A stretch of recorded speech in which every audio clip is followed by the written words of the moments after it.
आपके सोल्जर्स मरते हैं, बिल्कुल।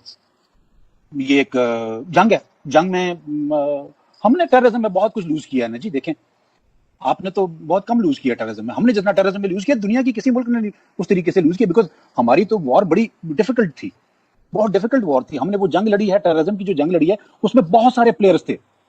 उसमें हम आपको भी ब्लेम करते हैं कि you are also one of the people जिन्होंने टेररिज्म को सपोर्ट किया इन वन फॉर्म और द अदर, चाहे वो अफगानिस्तान से था, चाहे वो बलूचिस्तान में था, चाहे। और वही चीज आप हम पे कहते हैं कि जी आप कश्मीर में टेररिज्म कर रहे हैं। ठीक है, तो ये जो नैरेटिव है ना, ये नैरेटिव बड़ा डिफिकल्ट नैरेटिव है, और ये नैरेटिव हर एक ने अपना अपना फॉलो करना है। आपने अपना फॉलो करना है, मैंने अपना फॉलो करना है। पाकिस्तान का जन्म हुआ था 14 अगस्त 1947 को, भारत का जन्म नहीं हुआ था 15 अगस्त को। भारत को आजादी मिली थी, तो फर्क है। हमारा सिविलाइजेशन 10,000 साल पुराना है। देखिए, आपने इंडस वैली की बात करते हैं, ये नाम जो भारत है, ये भारत से आया है। जो भरत राजा था, भरत से आया है। जो कश्मीर की हम बात करते हैं, कश्मीर का नाम ऋषि कश्यप से आया है। कभी अब एटमोलॉजी में जाएं कि कश्मीर का नाम आया कहां से, इट इज कम फ्रॉम ऋषि कश्यप। जो हम बात करते हैं हिमालय की, हिमालय से लेकर समुद्र तक हमारी वेद हैं। मैं आपको दिखाना चाहता हूं, अगर इजाजत हो ब्रिगेडियर साहब की। सर, अगर आप एक सेकंड के लिए मुझे एक्सक्यूज करें और आप रिकॉर्डिंग ऑन रखें, मैं एक चीज दिखाना चाहता हूं। जी जी श्योर। आरजू, देखिए, मैं आपको बताता हूं, ये अथर्ववेद, मैं आपको बताता हूं क्या है। ये है यजुर्वेद, ये है सामवेद, और ये है ऋग्वेद। एक और वेद है जो अंदर है, तो मैं चाहता नहीं वो बुक का स्टैक्स गिर जाएगा। मैं ये बताना चाहता हूं कि ये 5000 साल से पहले लिखी गई थी। जो महाभारत है, जो रामायण है, राइट। तो Indian civilisation is very old. Indian civilisation जो हमारी जो तहजीब है, भारतीय संस्कृति है, वो इजिप्ट से पुरानी है, मिस्र से पुरानी है, रोम से पुरानी है। जब मेरे बाप दादा किसान थे, राजा थे, कवि थे, आर्किटेक्ट्स थे, डॉक्टर्स थे, तब यूरोप जानवरों की खालें पहन के घूम रहा था। तो आपको थोड़ा सा ये लेना पड़ेगा ना कि इस कॉन्टेक्स्ट में लेना पड़ेगा। दूसरी चीज, ब्रिगेडियर साहब ने जो बात करी ना कि ब्रिगेडियर साहब ने बात करी कि कौन टेररिस्ट है, मैं आपको बताता हूं मेरे नजदीक कौन टेररिस्ट है। ठीक है, जो इनोसेंट लोगों को मारे, हथियार उठाए। हथियार कई लोग उठाते हैं, मैं ये नहीं कह रहा कि सब हथियार जो उठाते हैं सारे टेररिस्ट हैं, मैं वो नहीं कह रहा। जो आम लोगों को मारे, जो आम इंसानों को मारे, जो नॉन कॉम्बैटेंट्स को मारे। दूसरी चीज, एक तो वो टेररिस्ट, दूसरी चीज जो जंग ब्रिगेडियर साहब बात कर रहे हैं ना, जंग फौजों के बीच में होती है। 71 की जंग थी, 65 की जंग थी, कुछ हद तक 47-48 की भी जंग थी, 1999 कारगिल भी जंग थी। 2 professional आर्मीज fought against each other. Kashmir में जो चल रहा है वो जंग नहीं चल रही। एक पेट्रोल जा रहा है, आपने पीछे से लगाया आपने, और AK-47 का बर्स्ट।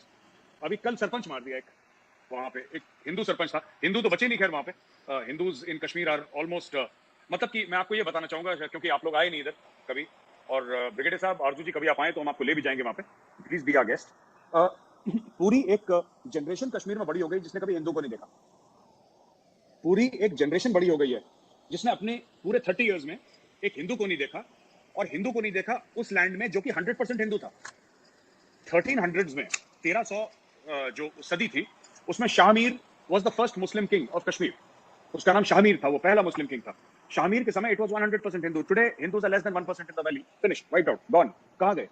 मैं वही कहता हूं, देखिए ना, सुनिए, this is not to blame somebody, but Iran was not Islamic.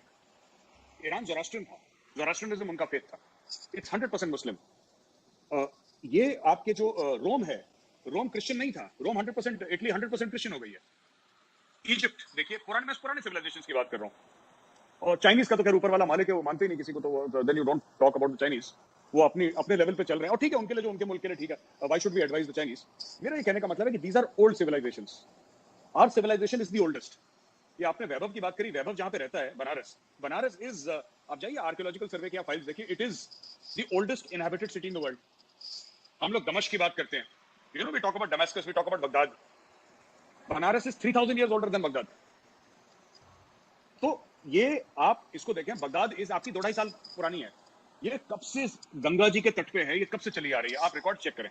बहरहाल, बात आते हैं ना कश्मीर पे। देखिए, इशू पता क्या है? एक, सबसे पहले हमें यह जानना होगा, शायद पाकिस्तानी आवाम को पता है नहीं पता, पाकिस्तान यूएन के पास नहीं गया था कश्मीर को लेके, इंडिया गया था।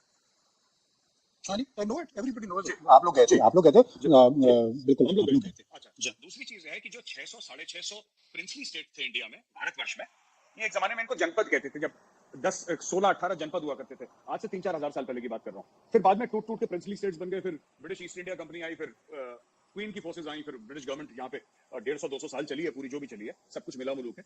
तो कहने का ये मतलब है मेरा ना कि यहाँ पे हुआ ये है कि जब कश्मीर के महाराजा ने एक्सेशन साइन करा था, वो format was the same for everybody. Format Bhopal के लिए वही था, लखनऊ के लिए वही था, रामपुर के लिए वही था, मुरादाबाद के लिए वही था। सबके अलग अलग, किसी के नवाब थे, किसी के बादशाह थे, किसी के राजा अरूजे थे, इनके जो भी थे। तो देवर 600 करीब 600-650 प्रिंसली स्टेट्स थे इंडिया में, सबने साइन करा। इशू ये होता है ना कि अगर पाकिस्तान ये समझता है कि हम यूएन के रेजोल्यूशंस की बात करेंगे और हमें यूएन रेजोल्यूशन से चलना है, और उसके क्या शराइत है मैं उस पर नहीं जा रहा कि नंबर 1 ये है कि पाकिस्तान का, we are not going there at all, हम उसकी बात नहीं कर रहे। मैं तो ये कह रहा हूं, अगर आप यूएन के शराइत से चल रहे हैं, फिर आप यूएन से चलें। ये हिजबुल मुजाहिदीन, ये लश्कर तैयबा, ये जैश मोहम्मद, ये कौन है? ये तो कश्मीरी नहीं है। छोड़ के सैयद सलाउद्दीन, सैयद सलाउद्दीन तो बडगाम का रहने वाला है, उसने अपना नाम बदल दिया, यूसुफ शाह है उसका नाम, तो उसने अपना नाम सैयद सलाउद्दीन रख दिया। बट ये सारे तो पाकिस्तानी पंजाबीज हैं, दे आर नॉट कश्मीरीज। इनके फाइटर्स ज्यादातर पाकिस्तानी पंजाबीज हैं, कुछ इनके वैली में भी हैं फाइटर्स, ऐसी बात नहीं है, लेकिन जो पाकिस्तान में तो पाकिस्तानी पंजाबीज हैं। इश्यू पता है क्या है? इसी की बात थोड़ा सा ब्रिगेडियर साहब की अगर इजाजत हो तो सर मैं थोड़ा सा साइड में एक बार बात ले जाऊं, थोड़ा सा अगर बात हो आप। जी बिल्कुल बिल्कुल जी। तो सर ऐसा है कि जैसे इंडिया में ना काफी मैं थोड़ा सा मुख्तलिफ बात कर रहा हूँ। इंडिया में ये बड़ी बात हुई कि अब इस्लामोफोबिया है वगैरह है, राइट। मैं एक बात ये कहना चाहता हूँ ना कि थोड़ा सा जो आप लोग जो मुस्लिम कंट्रीज हैं वो दूसरे को अलग ना करें। आप जब मुस्लिम और गैर मुस्लिम में करते हैं ना, तो फिर इसके नताइज होते हैं जो कि हर समय प्लेजेंट नहीं होते, हो भी नहीं सकते। मैं आपको 2-3 एग्जांपल देता हूँ, ठीक है, जो आरजू आपके वीडियो में हम डिस्कस कर चुके हैं। जो भी रीजन हो, हमारे सबकी प्रॉब्लम है, मसले सबके हैं ना, मुसलमानों के भी है, हिंदुओं के भी, क्रिश्चियंस के, सबके मसले हैं। Why have only the Muslim countries made Organisation of Islamic Cooperation? क्यों बनाने की जरूरत पड़ी आपको? ठीक है, क्यों हर चीज अलग अलग अलग, हमारा अलग तुम्हारा अलग, तुम्हारा अलग हमारा अलग, हम ऐसे हैं तुम ऐसे? भाई आपको मिलजुल के रहना है, तभी बातचीत का जरिया खुलेगा। अगर हर चीज में आप अलग अलग करेंगे तो फिर दूसरे लोग कहेंगे। अब जैसे मैं आपको बताता हूँ इंडिया में क्या हुआ, बड़ा फेमस एक केस है आरजू, मैंने आपसे डिस्कस करा था। यहाँ पे 65-70 साल तक सरकार ने जो हज जो होता है, जो हर एक जो मुसलमान अफोर्ड कर सकता है उसके ऊपर फर्ज है, जो अफोर्ड कर सकता है उसके ऊपर फर्ज है। सरकार ने यहाँ पे 70 साल दिया, हज की सब्सिडी दी, ऑलमोस्ट 40 या 50% समथिंग लाइक दैट, मुझे अमाउंट नहीं क्लियर है, कि आपके एयर फेयर में माफ था, आपके शिप्स में माफ था। पहले तो शिप्स पे ही जाते थे एक टाइम पे, फिर बाद में एयर इंडिया की फ्लाइट चलने लगी। आपके होटल स्टे में जो पूरा पैकेज था उसमें गवर्नमेंट, तो कई 100 करोड़ हर साल, और फिर बाद में हजारों करोड़ खर्च होने लगे, because more and more people started going. तो एक कोटा होता था, फिर सबको मिलता था उसके हिसाब से ना, सब्सिडी मिलती थी।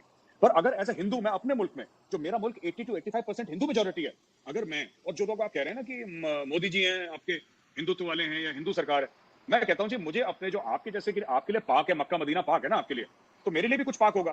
तो मैं सिर्फ ये कह रहा हूं कि जो आपने मेरे मुस्लिम भाई बहनों को फैसिलिटी दी है, वही फैसिलिटी आप मुझे भी दे दो, सेम फैसिलिटी, और मेरा तो और सस्ता पड़ेगा क्योंकि बगल में ये मेरा, तो आपका तो फिर दूर है। वो नहीं मिली कभी आज तक। तो इससे क्या हो गया कि जो इंडिया में प्रॉब्लम चल रही है, this is the creation of Muslim leaders of India, this is not a creation of RSS. देखिए मोदी ने तो ये बोला है कि एक हाथ में कुरान शरीफ और एक हाथ में लैपटॉप होना चाहिए भारत के मुसलमानों का, राइट। लेकिन यहां पे लोग ऐसा कहते हैं कि नहीं साहब, ये एक टिपिकल माइंडसेट को अपील करने के चक्कर में, और जो यहाँ पे मुसलमानों का जो अशराफिया है ना, I am sorry to say the leadership, ये बहुत, जिसको कहते हैं ना, far removed from the common Muslim, far removed from the common Muslim. इनको उनके साथ कोई मेल नहीं है, बस they are born in a Muslim family, इनको किसी के साथ हमदर्दी नहीं है, किसी का काम नहीं है। बस आपने एक स्टेटमेंट पास कर दिया, ओवैसी के भाई ने बोला कि 15 मिनट के लिए, आप समझिए 85% मेजोरिटी हिंदू कंट्री में, ओवैसी का भाई ये बोल रहा है कि 15 मिनट के लिए पुलिस हटा दो तो हम हिंदुओं को देख लेंगे, ये बोल रहा है। अब आप सोचिए, और लोग कह रहे हैं बड़ा बहादुर है। अरे वो बहादुर नहीं है, वो कॉन्स्टिट्यूशन ऑफ इंडिया उसको परमिट करता है, वो कैसा बहादुर है? तो मैं ये कहता हूं कि मैं थोड़ा सा माफी चाहूंगा, मैं थोड़ा सा अलग हो गया, we were talking about geopolitical issues और मैं लोकल इश्यू पे आ गया, लेकिन मैं कॉन्टेक्स्ट देने की कोशिश कर रहा था जी। नमस्कार दोस्तों, एक और वीडियो में आपका स्वागत है। ब्रिगेडियर साहब जो भी हो, पाकिस्तानी सेना के हैं तो जिहादी हैं। मेजर गौरव आर्या भारतीय सेना के हैं तो एक फ़ौजी है। तो उन लोगों की सोच में अंतर तो बहुत ज़्यादा है। उन लोगों को अभी तक आतंकवाद का डेफिनेशन नहीं पता, तो क्या वो आतंकवाद से लड़ रहे हैं? तो हमको पता ही चल रहा है पाकिस्तान की क्या हालत है आतंकवाद को लेकर। और आपको ये वीडियो कैसा लगा कमेंट में बताना ना भूलिएगा। चैनल को लाइक, शेयर और सब्सक्राइब कीजिएगा।